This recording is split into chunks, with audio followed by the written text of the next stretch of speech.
ఓం శ్రీ సుబ్రహ్మణ్యేశ్వరాయ నమః.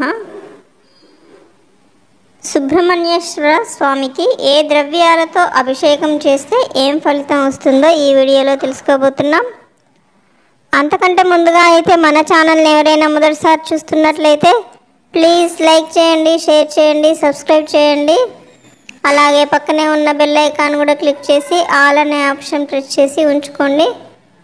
నేను videos upload చేసిన వెంటనే మీకు నోటిఫికేషన్ ద్వారా వస్తాయి. ఇక వీడియోలోకి వెళ్దామా మరి.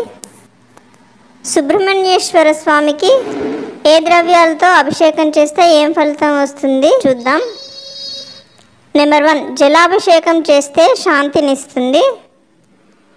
నెంబర్ 2, తైలాభిషేకం చేస్తే పీడలు తొలగిపోతాయి. నెంబర్ 3, కొబ్బరి నీళ్ళతో అభిషేకం చేస్తే యోగాన్ని ఇస్తుంది. నెంబర్ 4, నిమ్మరసము భయము తొలగును.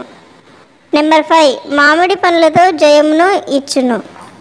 నెంబర్ 6, చెరుకు రసంతో దృఢ శరీరము కలుగును. నెంబర్ 7, పాలాభిషేకము దీర్ఘాయువును ఇచ్చును.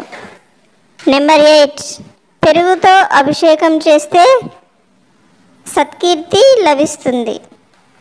నెంబర్ 9, నేతితో అభిషేకం చేస్తే భూమి గృహలాభము కలుగుతుంది. నెంబర్ 10, తేనెతో అభిషేకం చేస్తే చక్కని గాత్రము వస్తుంది. నెంబర్ 11, పంచామృతంతో అభిషేకం చేస్తే ఐశ్వర్యం కలుగుతుంది. నెంబర్ 12, అభిషేకము పాడి అప్పులు తీరును. నెంబర్ 13, చందనాభిషేకంతో చేస్తే పేరు ప్రతిష్టలు లభిస్తాయి.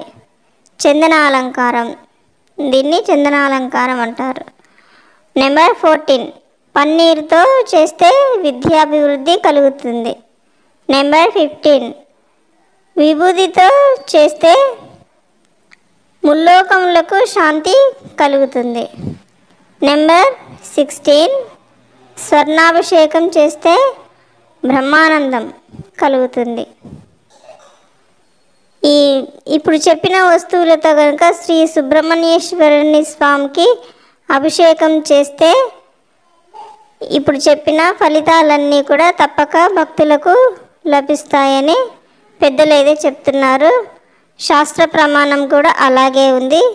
ధ్వజస్తంభమునకు ముందు గల బలిపీఠము వద్ద దేవతా సమూహము ఆ దేవతాలయ మూల విరాట్టుని స్మరించి వరములు పొందెదరు. కనుక మనము కూడా అక్కడ నిలబడి శిరోపరిభాగమున చేతులు జోడించి నమస్కరించుటచే దేవతలకిచ్చు వరములను బడయనగును. ఓం శ్రీ సుబ్రహ్మణ్యేశ్వర స్వామియే నమః.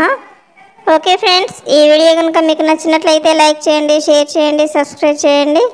Thank you friends, thank you very much.